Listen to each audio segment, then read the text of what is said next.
Pensa disso, não me engana, que eu sou sul-americano, de Feira de Santana, a visão americana, eu não acredito no Obama, revolucionário, Guevara, conhece a liberdade sem olhar no dicionário, sem olhar no dicionário, ele conhece a liberdade, vamos que vamos, eu vou traçando vários planos, vou seguir cantarolando pra poder contra-atacar.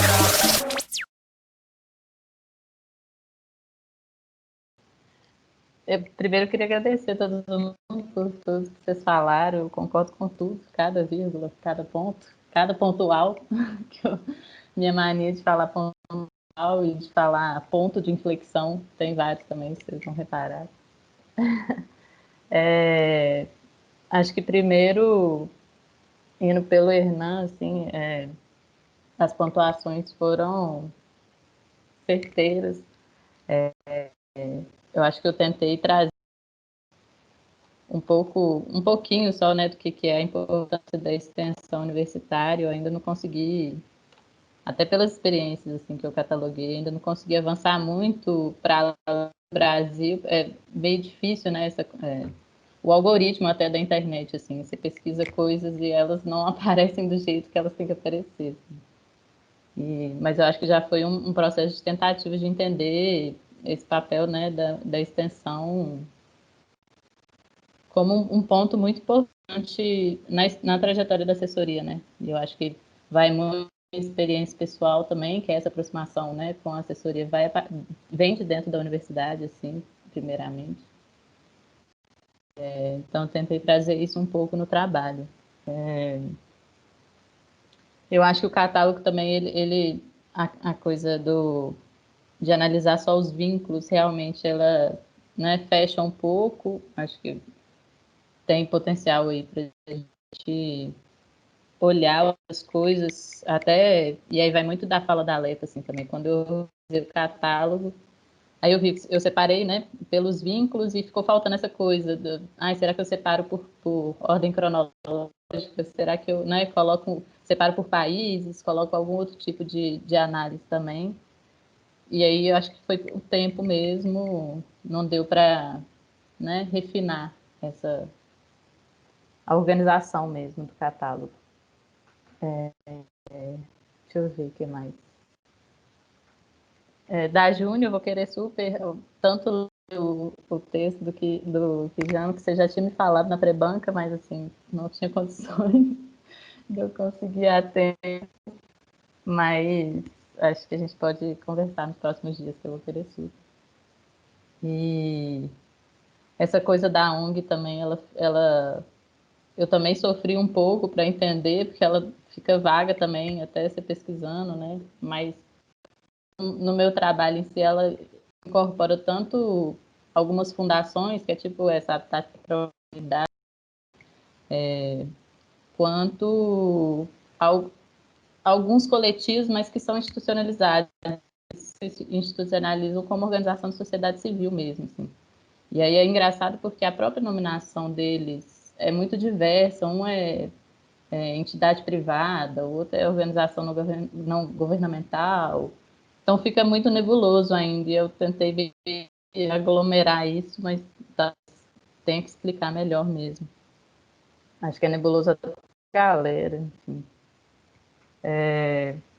A primeira coisa que era da análise comparativa, eu acho que era o trabalho, ele foi mudando muito, né, desde o início até o final, e eu acho que faltou mesmo mudar esse termo da análise comparativa. Porque eu acho que quando eu e o Tiago começamos a conversar, assim, nós dois doidos, falando, vamos analisar todo mundo, vamos fazer várias comparações, né, surgir várias coisas. E acaba que é muita coisa que vem, muita informação, e que não dá tempo, né, não deu tempo de chegar nessa análise mesmo. Mas que era o miro principal, assim, era conseguir fazer isso, né? Mas eu acho que fica para processos futuros mesmo. Deixa eu ver o que mais.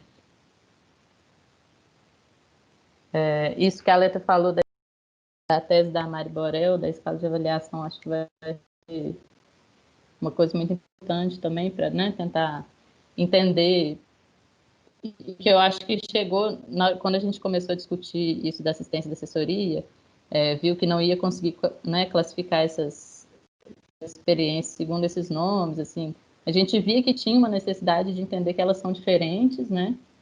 Mas que a gente não conseguiu ainda chegar nesse né? Demonstrar isso a partir do catálogo, assim, que elas são experiências diferentes, que a construção de cada uma está levando para um caminho ou para outro. Elas estão indo, né, todas ali pela luta de magia, enfim, mas são processos diferentes que nem sempre são os que a gente acredita, assim. Eu acho que isso também é um buraco que fica na pesquisa, né? Assim, não estou falando de um jeito ruim, mas de entender essas diferentes experiências. E aí, da pergunta da Aleta sobre, né, como que é entender essa coisa da simetria, né, de ser um técnico dentro do movimento, eu acho que eu nunca vou conseguir, assim, entender direito, na verdade.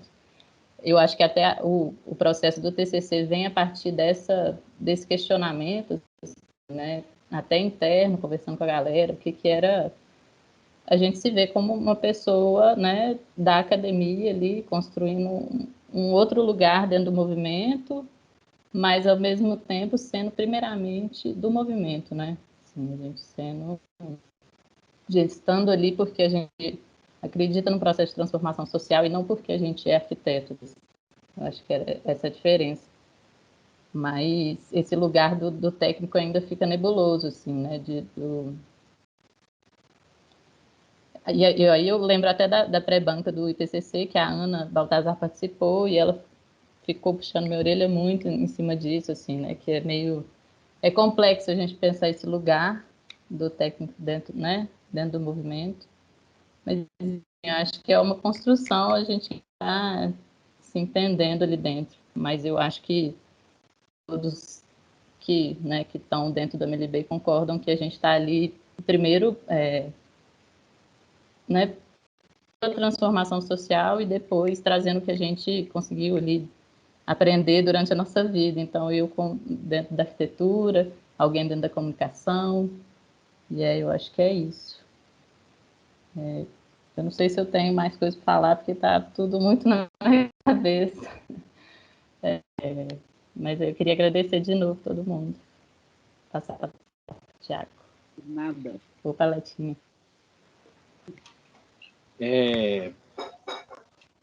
Eu só assim, não é agradecer novamente aí, só fazer um apontamento. Essa questão que todos falaram e que o Hernan apontou, da assessoria como material pedagógico, né? Eu acho que esse é talvez um dos grandes desafios que quem atua com extensão universitária precisa de pensar sobre isso, né? Como é que a gente disputa esse espaço. Eu vou ser sincero para vocês, e eu acredito que Leta também deve compartilhar um pouco disso, até onde eu a conheço. Eu tenho uma preguiça danada de disputar isso, tá? Mas esse é um grande problema, tá? Eu concordo com você que esse é um grande problema, porque o fato é que eu acho que a extensão universitária, ela tem esse nome universitário, mas ela parece que está ocorrendo no lugar errado. Parece que a universidade não está preparada para a extensão universitária. E eu sempre parto do princípio que o problema está na universidade. Desculpe a minha arrogância, porque eu acho que a extensão universitária é algo extremamente útil e ainda muito pouco compreendido dentro das nossas instituições universitárias. Aí, dentro da UFMG, por exemplo, uma coisa que eu acho absurdo, por exemplo, é que nós temos duas professoras doutoras que estão aqui nesse momento, como a Leta e a Júnia, e elas não estão lá dentro do NPJU orientando trabalhos de pós-graduação. Tá? Por que esse tipo de coisa não acontece? Eu acho que isso não acontece por culpa nossa, né? E aí eu falo nossa nesse momento, como parte desse grupo que está muito envolvido com isso, mas também por um outro, por uma certa incompreensão dessa estrutura, em compreender isso, inclusive, como material pedagógico, né, ou como uma estratégia pedagógica de aproximação da realidade. E eu, particularmente, acho que no campo da arquitetura e urbanismo, isso se torna ainda mais latente do que talvez até em outros grupos, tá? Porque a gente trabalha com algo que é muito trivial, né, para qualquer ser humano, que é o espaço. O espaço, e aí nesse ponto, Hernan, eu mais ou menos concordo com você, eu acho que o arquiteto é um sujeito desnecessário, tá? Assim, no seguinte sentido, não quero negar o ser arquiteto, eu adoro ser arquiteto e tal, não é à toa que eu fiz isso minha vida inteira, né? Desde 7 anos de idade, mexendo com maquete, eu queria mexer com esse trem. Mas eu acho que é desnecessário porque trabalhamos com algo que é essencial para qualquer ser humano e ele não precisa necessariamente ser um arquiteto para transformar o espaço, pegando esse conceito que Leta lembrou aqui da Silk, né, de arquitetura é toda transformação do espaço pelo trabalho humano, né? E aí, partindo desta ideia, eu acho que nós temos um potencial muito grande, enquanto campo do conhecimento que está dentro das universidades, de avançar nessa discussão da extensão universitária e talvez pensarmos no desenvolvimento pedagógico desse material, tá? Dessa estratégia de desenvolvimento do nosso campo, né? Então, acho que o trabalho ele contribui um pouco para poder mapear isso, mas ele não resolve isso, claro que não, ele não tinha essa intenção, mas ele mostra para a gente como é que esse tipo de coisa já está posta aí, que precisa de ser integrada, né, para talvez dar bons frutos ou começar a disputar essas instituições que não estão preparadas para a extensão universitária. Tá? Eu acho que esse é um dos pontos assim, muito importantes. Em relação à discussão de assessoria e assistência, isso foi muito engraçado, porque é ótimo ouvir você falando isso, Hernan, porque, como você falou, você está entre dois mundos, né? Você está nesse mundo brasileiro e está também nesse mundo da América Espanhola, tá? Ou dessa América andina. E você falou a mesma coisa que a gente concluiu algum tempo atrás. Tá? A gente começou a ver que isso não tinha relevância nenhuma, tá? Para os grupos, e isso estava num questionário que a gente enviou e a gente percebeu que as pessoas estavam assim, pô, que merda é essa, né? Qual que é a importância disso? Eu não acho que é só uma questão semântica, não, sabe? Eu acho que tem uma discussão que envolve essa conceituação, que ela precisa de ser feita, mas ela não é essencial, tá? Isso eu acho que ela não é a essência da discussão. E ela, às vezes, é tratada como essencial e a gente acaba perdendo o foco de outras coisas e fica discutindo esse tipo de diferença, né? E eu acho que essa diferença entre assistência e assessoria passa também por essa desqualificação, né, ou essa pouca consideração da extensão universitária dentro do ambiente universitário. Tá? Eu falo assim, essa disputa semântica, a gente fica, essa disputa conceitual, né, ela fica acontecendo e a gente acaba não refletindo, perdendo tempo com isso e não refletindo sobre a nossa prática pedagógica. Isso que você falou de esse cuidado de sai da universidade, vai lá trabalhar com o público e demora muito, você se envolve tanto com aquilo que você esquece do seu aluno, né?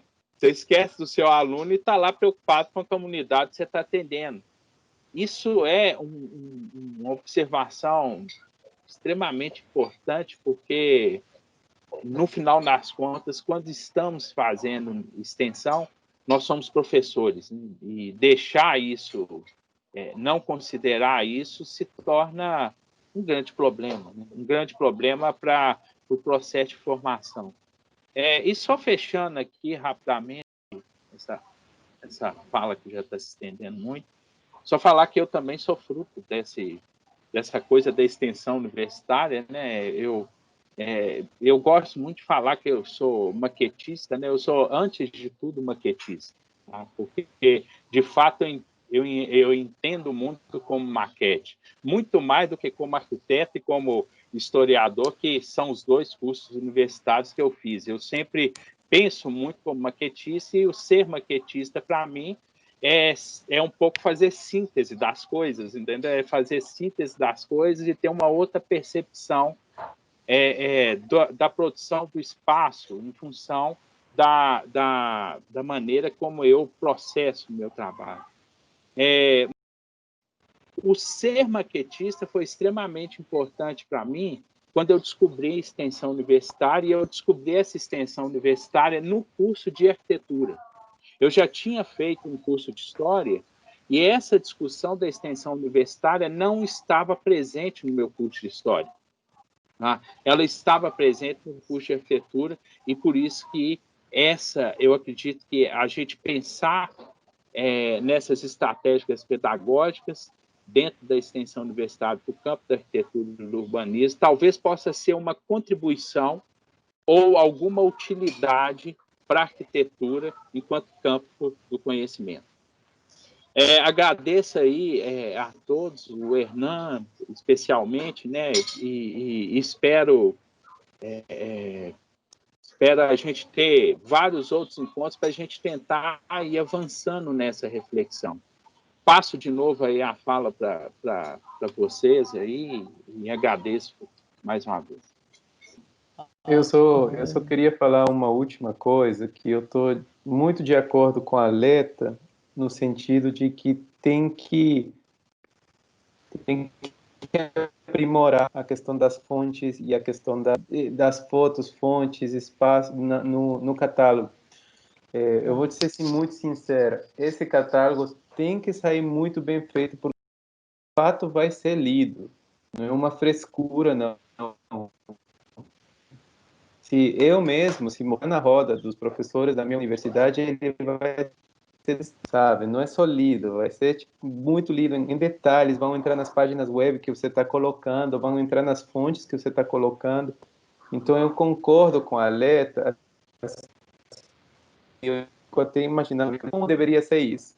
Eu até eu estou visualizando ali no ISU, sabe, passando assim uma primeira parte da questão histórica que está muito bem elaborada, sabe, e essa parte histórica da sua pesquisa tem que ser colocada. Eu separaria por país mesmo, não me complicaria, colocaria a parte histórica e depois por país e deixaria ela desse jeito, inclusive compraria o ISBN, colocaria ICBN nele, porque é uma publicação muito relevante e por causa disso ela vai ser destrinchada até o osso. Então, vale a pena você ficar aí uns meses aperfeiçoando isso, porque isso é o seu primeiro documento do currículo. Ele já vai ser importantíssimo se você quiser fazer um mestrado, ele já vai ser importantíssimo se você quiser fazer um trabalho, uma assessoria técnica, inclusive aqui em São Paulo, sabe? Bom, aqui em São Paulo não, em São Paulo onde que eu conheço a Piabiru, a usina e tal, é um trabalho que até eles vão pegar e estrinchar. Eu estou te falando isso porque o trabalho de extensão, que é quase que o que você está fazendo na assessoria e eu estou fazendo na extensão, é quase uma arqueologia da extensão, que é um pouco o que você faz na América Latina. Ele, em qualquer lugar que eu apresento, todo mundo me pede um artigo sobre ele, ou um documento onde eu posso ler mais. Então, eu acho que para você vai ser a mesma coisa. Eu aconselho que você realmente perca tempo deixando ele muito bem feito para poder publicar mesmo. Te peço isso, aliás.